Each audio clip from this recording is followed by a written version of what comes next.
अस्सलाम वालेकुम स्टूडेंट्स।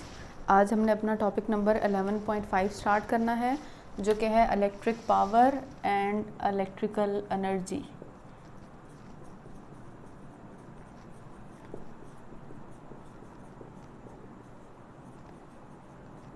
अच्छा, अगर देखा जाए तो हम पावर पर बात करें ना, तो हमने क्लास फर्स्ट ईयर से पहले भी मैट्रिक में पावर के बारे में पढ़ा होता है, और हमने पावर को डिफ़ाइन करने के लिए हमने क्या सीखा होता है या क्या पढ़ा होता है कि energy transferred per unit time is called power. जैसे हम मैथमेटिकली यूँ लिख सकते हैं ना, पावर का फार्मूला हमने वर्क बाय टाइम पढ़ा होता है, और हमने इसको डिफ़ाइन किया हुआ होता है कि एनर्जी ट्रांसफर्ड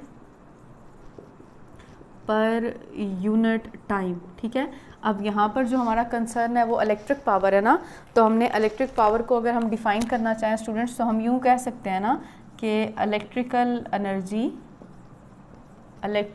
एनर्जी ट्रांसफर्ड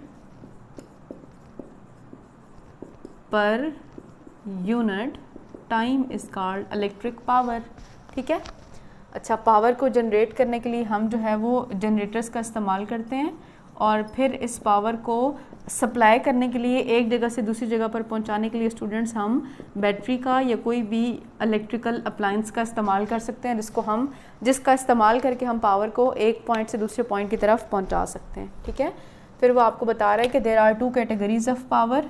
ठीक है, और इन दो कैटेगरीज में स्टूडेंट्स हमारे पास एक होती है डीसी पावर, ठीक है, और एक होती है स्टूडेंट्स एसी पावर। अब ये आपको अपने नाम से रिप्रेजेंट करी है कि डीसी पावर तो वो होगी जो कि डायरेक्ट करंट का इस्तेमाल करके बनी होगी, और एसी वो होगी जो कि अल्टरनेटिंग करंट का इस्तेमाल करके बनी होगी। तो अगर हम देखें तो हम डीसी में हम कहते हैं direct flow of charge carrier होता है। ठीक है, चार्ज कैरियर्स में इलेक्ट्रॉन्स या होल्स दोनों हो सकते हैं, और एसी में स्टूडेंट्स हमारे पास alternating flow of charge carrier होता है। ठीक है, ये 1 डायमेंशनल होता है, और ये जो है वो स्टूडेंट्स हमारे पास 2 डायमेंशनल होता है। अब अगर हम इन दोनों में से देखें कि कौन से को हम ज़्यादा यूज़ कर रहे होते हैं, तो एसी पावर को हम लार्ज डिस्टेंस तक पहुंचाने के लिए यूज़ करते हैं। तो हम लिख सकते हैं कि जी AC is used for large distance transmission, यानी कि अगर आपने पावर को बहुत ज़्यादा डिस्टेंस पर भेजना है तो उसके लिए हम एसी और डीसी में से एसी का इस्तेमाल ज़्यादा कर रहे होते हैं। ठीक है, इसके अलावा वो हमें बता रहा है कैरेक्टरिस्टिक्स में इनकी में कि जो एसी की फ्रीक्वेंसी है स्टूडेंट्स वो 50 साइकिल्स पर सेकंड होती है पाकिस्तान में, और अगर हम पाकिस्तान के अलावा किसी कंट्रीज़ में देखें तो वहाँ पर इसकी फ्रीक्वेंसी जो है वो 60 साइकिल्स पर सेकंड, या आप यूँ कह सकते हैं 60 हर्ट्ज़ भी होती है। फ्रीक्वेंसी के 2 यूनिट्स होते हैं ना, साइकिल पर सेकंड्स या हर्ट्ज़, हम दोनों यूनिट्स का इस्तेमाल कर रहे होते हैं। तो अगर देखा जाए इन दोनों में कंपैरिजन किया जाए स्टूडेंट्स, तो हम एसी का इस्तेमाल ज़्यादा करते हैं, क्योंकि इसकी जो कैरेक्टरिस्टिक्स हैं वो डीसी के मुकाबले में ज़्यादा अच्छी हमें मिल रही होती हैं। ठीक है, फिर वो आपको बता रहा है कि अगर आपने इलेक्ट्रिक पावर को मैथमेटिकली कैलकुलेट करना है ना, तो उसके लिए फिर आपने एक छोटी सी डेरिवेशन करनी है, और उस छोटी सी डेरिवेशन के लिए जब भी हम डेरिवेशन करते हैं तो पहले हम एक्सप्लेनेशन लिखते होते हैं। तो हमने एक्सप्लेनेशन में क्या लिखना है कि हमने स्टूडेंट्स एक जो है वो बैटरी का सोर्स लिया है, ये बैटरी है। ठीक है, इस तरह से बैटरी है नेगेटिव और पॉजिटिव टर्मिनल के साथ, और इसके साथ हमने जो है वो एक रेजिस्टर लगा दिया जिसकी रेजिस्टेंस आर है। ठीक है, अब ये जो रेजिस्टर अटैच किया ये कोई भी इलेक्ट्रिकल डिवाइस हो सकता है, फॉर एग्जांपल बल्ब भी हो सकता है। तो आपने अगर इसकी पावर कैलकुलेट करनी है तो फिर हमने क्या देखा कि मैथमेटिकली पावर का फार्मूला होता है स्टूडेंट्स वर्क बाय टाइम, ऐसा ही होता है ना। अच्छा, अब देखते जाइएगा कि हम यहाँ पर जो बात कर रहे हैं वो इलेक्ट्रिक पावर की कर रहे हैं ना, तो हमने इस चैप्टर में भी और इससे पहले भी, मेरे ख्याल से चैप्टर नंबर 9 था या 8 था, उसमें हमने इलेक्ट्रिक पोटेंशियल के बारे में पढ़ा था। और इलेक्ट्रिक पोटेंशियल जो होता है वो potential at a single point को हम कहते हैं, और इसको मैथमेटिकली जो है वो V = W dividing by Q लिखा जाता है। यहाँ से अगर आप W की वैल्यू लें स्टूडेंट्स तो वो हो जाती है QV, ऐसा ही है ना। अब इस वैल्यू को उठाकर हम यहाँ ऊपर इक्वेशन में पुट कर दें तो हमारे पास इक्वेशन की क्या फॉर्म बन जाएगी कि power is equals to QV dividing by T आ जाएगा। ठीक है, अब देखें Q/T यानी कि चार्ज पर यूनिट टाइम जो है वो करंट के इक्वल होता है, तो हमारे पास पावर का एक और फार्मूला बन जाएगा P = VI, और ये हमारे पास कैसे बना कि हमें पता है कि करंट जो है वो Q डिवाइडिंग बाय T के इक्वल होता है, ठीक है। अब देखें हम ओम्स लॉ का इस्तेमाल करें तो हम लिखेंगे by using Ohm's law V is equals to I R होता है। इसको उठाकर अगर हम यहाँ पर पुट करें तो हमारे पास आई आर मल्टीप्लाई बाय आई आ जाएगा। तो पावर का जो फार्मूला हमें मिलेगा वो मिलेगा स्टूडेंट्स आई स्क्वायर आर, ऐसा ही है। नेक्स्ट अगर हम देखें तो हमें ओम्स लॉ से ही देखें, अगर हम आई की वैल्यू लें ना तो हमारे पास होता है since I is equals to V by R. तो इसको उठाकर हम प्रीवियस क्वेश्चन में पुट करें तो हमारे पास जो पावर बनेगी वो बनेगी वी बाई आर का स्क्वायर और साथ में हमारे पास आ जाएगा आर। तो पावर का जो एक और फार्मूला है वो बनेगा वी स्क्वायर बाय आर। तो हमने ये इलेक्ट्रिक पावर के डिफरेंट फार्मूलाज सीख लिए। कौन कौन से? एक तो पावर का फार्मूला वर्क बाय टाइम होता है। इसके अलावा हम पावर का एक ये वाला फार्मूला यूज़ कर सकते हैं जो इक्वेशन नंबर 1 में डिराइव हुआ। एक हम पावर का ये वाला फार्मूला यूज़ कर सकते हैं जो कि इक्वेशन नंबर 2 में डिराइव हुआ। और एक स्टूडेंट्स हम पावर का ये वाला फार्मूला यूज़ कर सकते हैं जो कि इक्वेशन नंबर 3 में हमने डिराइव किया है। अब इनमें से कौन सा फार्मूला यूज़ करना है ये डिपेंड करता है आपके क्वेश्चन की स्टेटमेंट पर या आपके न्यूमेरिकल पर कि उसमें कौन सी दो चीज़ें दी हुई हैं, उनको यूज़ करके हम जो है वो इसका वही वाला फार्मूला पावर का वहाँ पर यूज़ करेंगे। अगर हम इसके यूनिट्स की बात करें तो पावर का फार्मूला वी आई अगर हम ले लेना तो पावर का जो ऐसा यूनिट है वो वाट्स होता है, यानी कि वोल्टेज वोल्ट्स में लेते हैं और करंट जो है वो एम्पेयर्स में लेते हैं। तो वोल्ट्स इंटू एम्पेयर जो है वो 1 वाट्स बन जाते हैं, ठीक है। अच्छा, अब यहाँ तक तो बात हमने की थी इलेक्ट्रिक पावर की। अब देखिए हमारे टॉपिक में साथ में इलेक्ट्रिकल एनर्जी का वर्ड भी इस्तेमाल हो रहा है ना। तो इलेक्ट्रिकल एनर्जी वो होती है कि जब हमने चार्ज कैरियर को एक जगह से दूसरी जगह पर मूव करवाना होता है ना, तो मूवमेंट के लिए जो उनको एनर्जी रिक्वायर्ड होती है उसे हम इलेक्ट्रिकल एनर्जी कहते हैं। तो अगर मैं डिफ़ाइन करना चाहूँ तो मैं यूँ लिख सकती हूँ या यूँ कह सकते हैं इलेक्ट्रिकल एनर्जी के लिए energy required by the charge carriers while moving from one point to an other, ठीक है।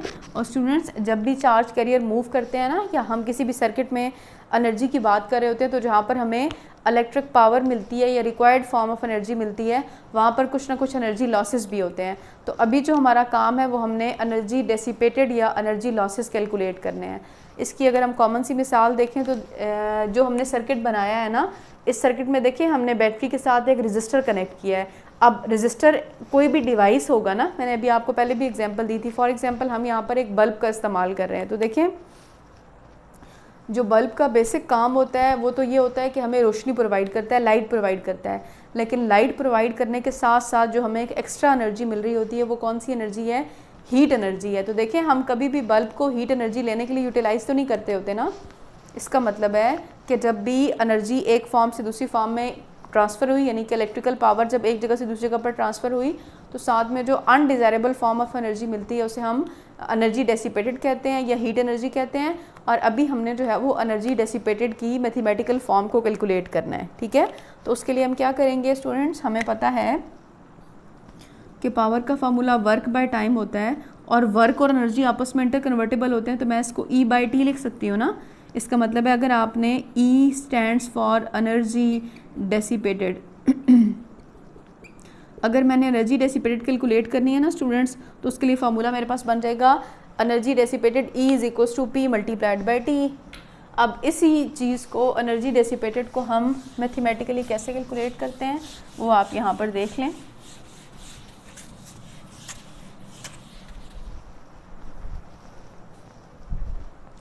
हमने इक्वेशन बनाई कि एनर्जी जो है वो इक्वल किस चीज़ के है? P मल्टीप्लाइड बाई T के है, ठीक है। अभी हमने थोड़ी देर पहले डिराइव किया था कि पावर का जो फार्मूला है वो क्या होता है?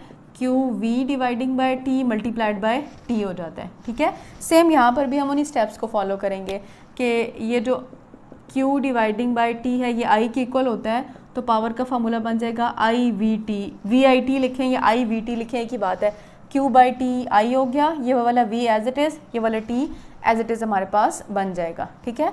फिर हमें क्या पता होता है कि जो ओहम्स लॉ है ना उसको यूज़ करके हमने लिखा होता है V is equals to I R है, तो हम यहाँ पर पुट कर सकते हैं ना आई, V की जगह पे हम लिखेंगे आई स्क्वायर टी, तो इलेक्ट्रिकल एनर्जी का फार्मूला बन जाएगा आई स्क्वायर आर टी।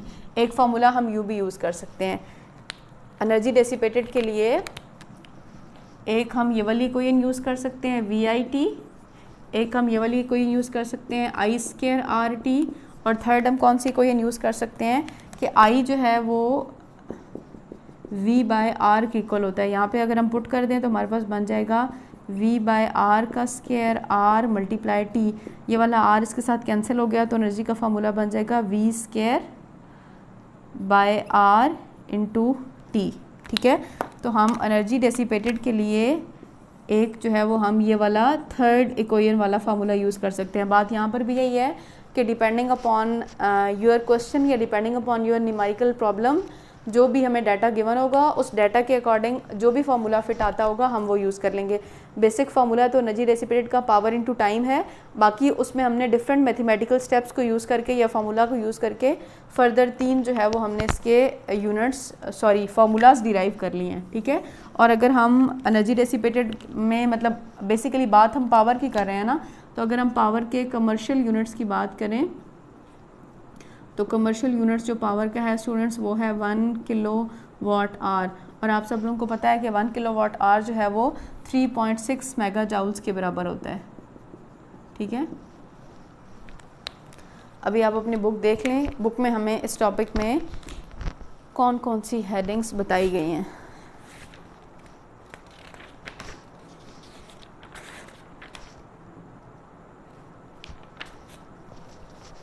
आपकी बुक का पेज नंबर 205 है और पेज नंबर 205 की पहली लाइन में के एंड पे लिखा हुआ है the word electrical power can be defined as rate of energy transferred.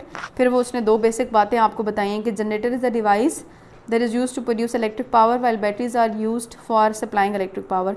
फिर वो आपको पावर के 2 टाइप्स बता रहा है, डीसी सप्लाई, एसी सप्लाई। मैं इसको रीड नहीं करी क्योंकि मैंने आपको यहाँ पर जो पॉइंट्स आपकी बुक में लिखे हुए हैं इंपॉर्टेंट पॉइंट्स वो मैंने यहाँ पर आपको नोट करवा दिए थे, ठीक है।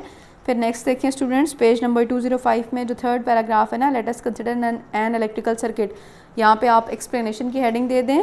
तो 11.6 में जो सी पार्ट में फिगर बनी हुई है ये डायग्राम बनाएंगे और इलेक्ट्रिकल पावर की मैथमेटिकल फॉर्म में फार्मूला उसने बताए हुए हैं आपको। Electrical power work energy by time होती है, फिर उसने वी क्यू बाई टी, फिर वी आई, फिर वी स्क्वायर आर, ये सारे फार्मूलाज उसने आपको डिराइव करके बताए हैं। फिर एसआई यूनिट जो है वो इलेक्ट्रिक पावर का वाट होता है और 1 वाट जो है वो 1 वोल्ट इंटू 1 एम्पेयर के इक्वल होता है, ठीक है। फिर इसके नीचे जो लाइन है ना, द एनर्जी रिक्वायर्ड और एक्वायर्ड, यहाँ पर आप इलेक्ट्रिकल एनर्जी की हेडिंग दे सकते हैं कि किसी भी चार्ज कैरियर को मूवमेंट के लिए जो एनर्जी चाहिए होती है उसको हम इलेक्ट्रिकल एनर्जी कहते हैं। और इलेक्ट्रिकल एनर्जी में अगर आपने एनर्जी डेसिपेटेड या एनर्जी डिक्रीज्ड आपने इस्तेमाल करनी है तो फिर उसके लिए उसने आपको वी क्यू बाई टी, फिर वी आई टी, फिर इसकी फॉर्म्स बताई हुई हैं आई स्क्वायर आर टी और V square T by R. Different formulas जो मैंने आपके सामने डिराइव किए ये आपकी बुक में उसने आपको डिराइव करके बताए हैं। और लास्ट इस पेज के एंड में वो आपको इनफैक्ट नेक्स्ट पेज के स्टार्ट में वो आपको बता रहा है कि the commercial unit of electrical energy is kilowatt hour, और 1 किलो वाट आवर जो है वो 3.6 into 10⁻⁶ mega joules 3.6 into 10⁻⁶ joules के बराबर होता है। अगर आप 10⁻⁶ की जगह पे प्रीफिक्स यूज़ करें फिर ये हमारे पास 3.6 मेगा जाउल्स के इक्वल आ जाता है, ठीक है।